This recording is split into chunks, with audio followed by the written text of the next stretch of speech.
back with another video. Before we get into the video, like, comment, and subscribe to the channel, and make sure you turn on post notifications.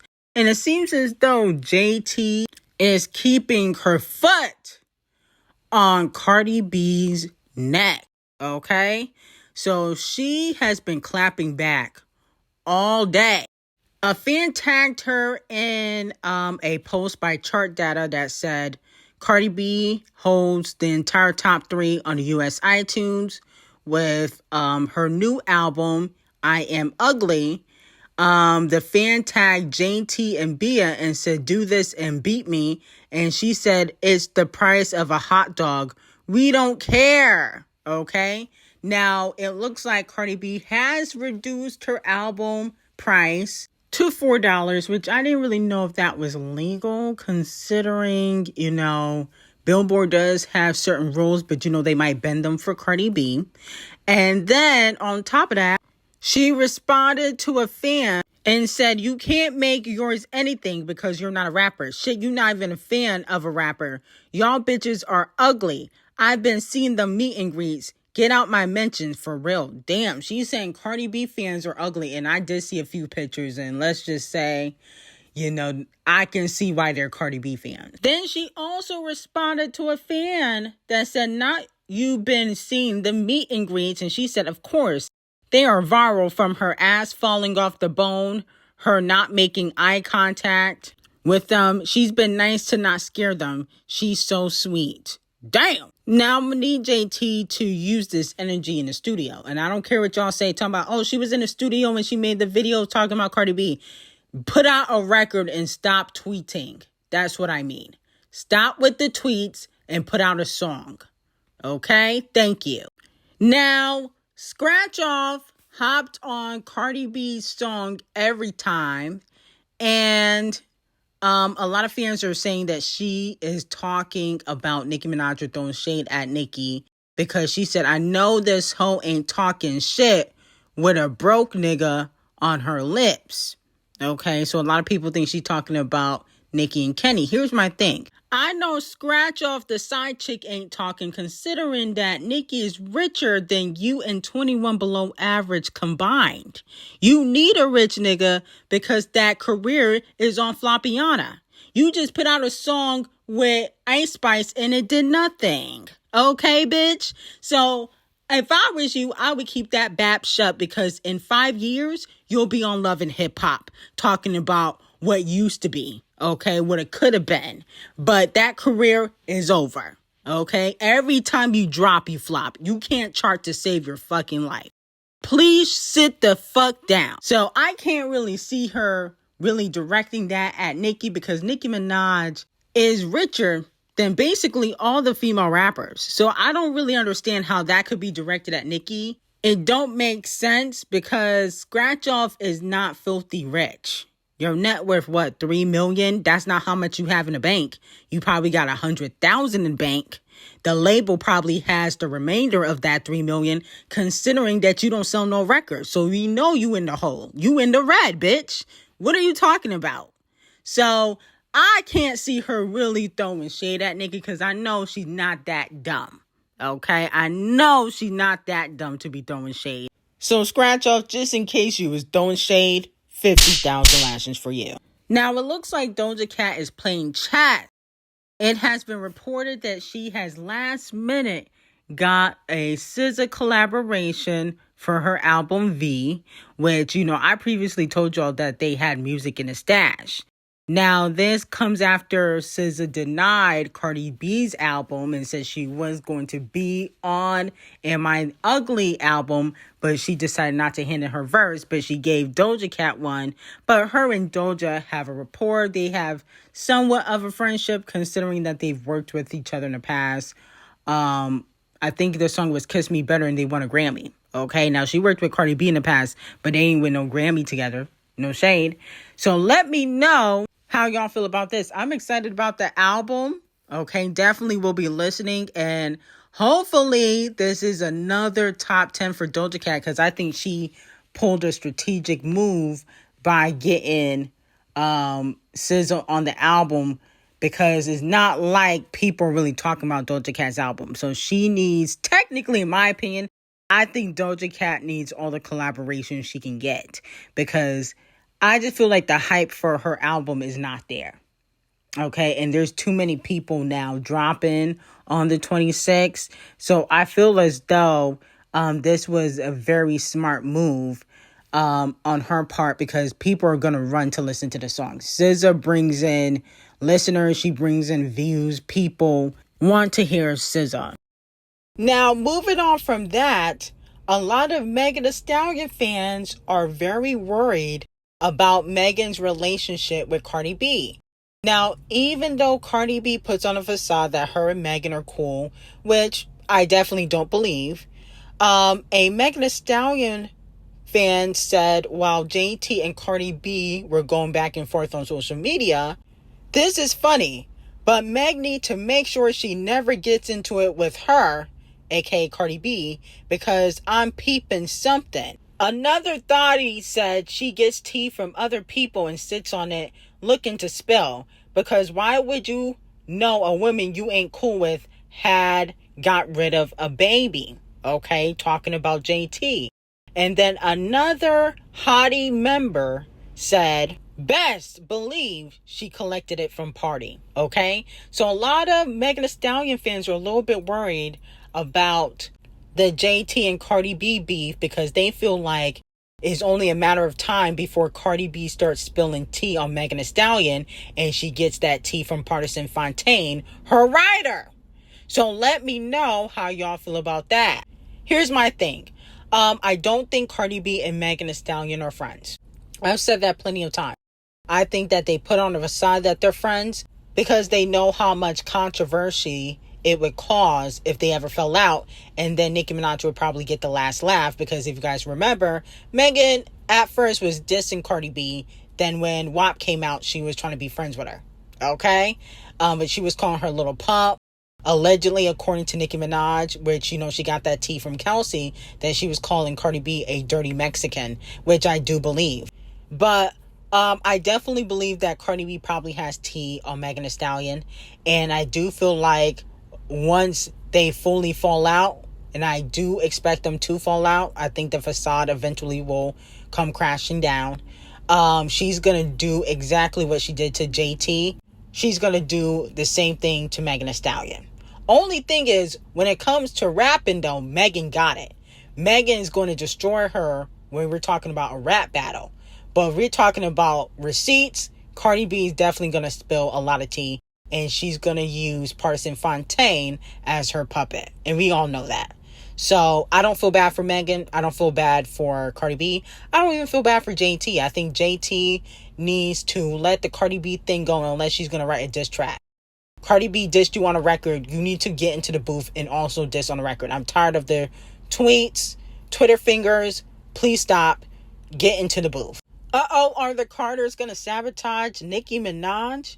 As we know, Nicki Minaj tweeted that she would be dropping, or she teased that she would be dropping something, whether it's an album, documentary, next spring. And a fan said Beyoncé should do the funniest thing and drop Act 3 in March to try to block Nicki Minaj from a number one. Wow, wow, wow. But then a Barb came out and gave some facts, okay? And said, well, yeah, so Nicki can sit her again like back in 2020 when Say So went number one over Savage. Now, if you guys remember, Savage remix and the Say So remix dropped the same day. And Doja and Nicki went number one. Savage remix didn't go number one till like 2 weeks later. Okay? That's just fact. Now, people are saying, oh, that's because of Doja Cat. No, bitch, that was because of Nicki Minaj. How comes Doja Cat didn't go number one when Say So originally came out? The remix went number one, but the original song never did until the remix came out. Okay? So, we gotta give Nicki Minaj her credit when credit's due. But let me know, do you think the Carters would drop the same day as Nicki Minaj? I think if Camel Face got anything to do with it, I think he would. If Camel Face got anything to do with it, I can see him sabotaging Nicki Minaj, just like the time when Queen B leaked Anti before it came out. Okay, when she leaked Anti before it came out and it did like 400 copies first week. Oh my goodness, Queen B really knows how to play chess. Poor Riri hasn't dropped an album since. No shade, okay? Hasn't redeemed herself since. And there's no shade of Riri, but she got to redeem herself from when Queen B leaked Anti and basically ruined your first week numbers. You got to redeem yourself, Rihanna. Okay, no shade. So with that being said, I can see Camel Face telling Queen B, drop, okay? But hopefully Queen B does not cave into the pettiness. But let me know who you think is going number one. Do you think Nicki would go number one? Or Queen B, if she dropped at 3, going number one? If they drop the same day. Let me know. Now, moving on from that, Tate Murray's new single, Tit for Tat, will be released this Friday, September 26th. Oh my goodness. Y'all just disrespecting Doja Cat. Like, every day y'all disrespect this girl. Every single day. Why is y'all dropping the day V is coming out? Just very disrespectful. Doja Cat has not had a good album year where she can drop where nobody else drop. That's not fair. Mariah Carey dropping. Now Tate Murray's dropping. Young Thug is dropping. Oh my goodness. I mean, I don't have time to do all these reviews. I'm just telling y'all now. No. This is ridiculous. It's supposed to be Doja Cat's day. Okay? Tate, like, come on now. So, Tate, I'm going to have to give you 50,000 lashes. You know Doja Cat dropping. I know you probably don't care, but come on. You couldn't let her have one day? Just one? Now, moving on from that, fans are calling Doechii out. A fan said, I don't like how Doechii kind of took her foot off the pedal. Like, where is the feature run? And the news and the media. Doechii low-key is out of the conversation now. Oh, wow. I've been said that a few weeks ago. I said, where the fuck is Doechii? I know she got anxiety, but damn, you could have at least dropped another single. I mean, she really went MIA. But allegedly, she is working on her album. That is what they're saying behind the scenes, that she's working on her album. My thing with Doechii, though, I think she has the talent. I don't think she has the star power. And I also think the reason why she went into hiding is because of the backlash she got from the umbrella situation. She was playing all kiki and haha on social media, making jokes about it when she was performing. But I do feel like the backlash did get to her. And she probably really do feel some type of way. Okay, about a lot of people saying how ungrateful and snobby she was. She was getting dragged by all the racist white podcasters and streamers like Aiden Ross. And so I do feel like the backlash did get to her once the umbrella situation happened. And so I think that's another reason why she probably took a step back. And like I said before, I think Doechii's extremely talented. I just don't think she's a superstar though. I don't think she can handle hate or any type of scandals, in my opinion. Okay? I think that she only likes being out and about when, it's good press. When it's bad press, she's going into hiding. So let me know how y'all feel about it. So congratulations to Riri. Riri finally got her girl. She announced that her new baby girl's name is Rocky Mayers. Okay? So let me know how y'all feel about that. Now, speaking of ASAP the colorist, ASAP the colorist explained why he didn't respond to Champagne Thickums' disses on Family Matters and criticizes him suing UMG. He said the battle was between Kendrick and Champagne Thickums, not Champagne Thickums and everybody else who might have said something at that time. And that's mainly why I fell back. I just hate the way it's turning out with the suing and all that. What part of the game is that? What type of ish is that? Okay? So, let me know how y'all feel about it. Here's my thing with ASAP the colorist. I don't feel like lyrically he can go up against Champagne Thickums. Yeah, Champagne Thickums might have writers. Champagne Thickums definitely got annihilated by Kung Fu Kenny. And he definitely can't compete with Kung Fu Kenny. But Champagne Thickums is eating it up ASAP the Colorist when we're talking about bars. Okay? And that's why ASAP the Colorist did not respond. And also, Champagne Thickums used to sleep with Rihanna.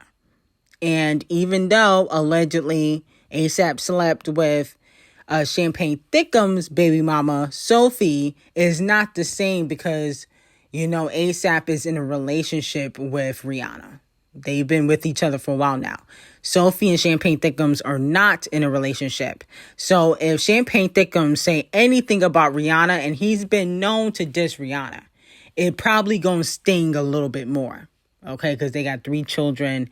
They are in a relationship versus, you know, I think ASAP did mention that he slept with Sophie in a record, but Champagne Thickums don't care because she was an escort. Everybody slept with her. So I feel like when we're talking about bars, I do not think ASAP the Colorist can compete with Champagne Thickums. That's why he did not respond. And then also I feel as though he don't really want the smoke because Champagne Thickums probably can say a lot about Rihanna that he probably doesn't want to deal with, especially now that they have 3 children. So I think that's the main reason why he's not really dragging Champagne Thickums, but he should, because Champagne Thickums has said very nasty things about Rihanna. Even on, I think his last album, Something for the Dogs, he was dissing her.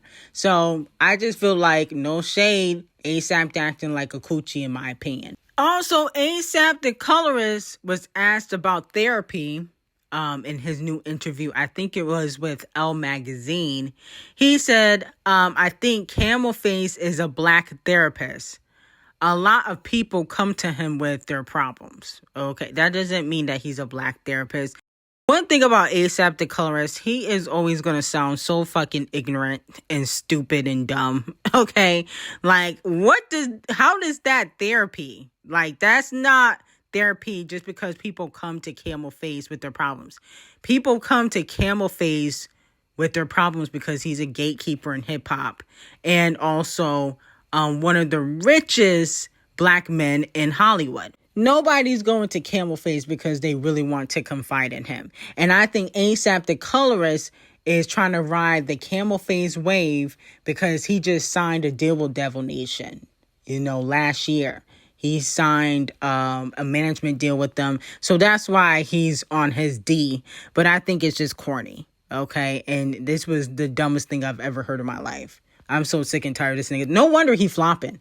I really don't know what Rihanna saw in him. He's such a loser. Now, fans are calling out the Queen of Christmas because she addressed her viral reaction to Money Long's We Belong Together performance.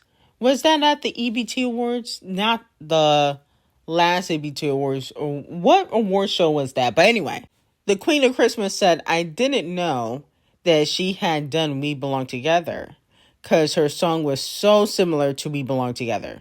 I'm very honored and flattered that she did it. I love Money Long. She's a great person, but I just don't like when people doing my songs, okay? So now she wants to say she don't like when people cover her songs, but you didn't say that when she did a cover. You were saying she did a great job. Now you don't like when people cover your songs because you think it low-key was trash. That's what it's given. But anyway, I got some very hot tea on Sydney Sweeney, David the singer on Patreon. Link will be in the description. I hope you guys have a great day.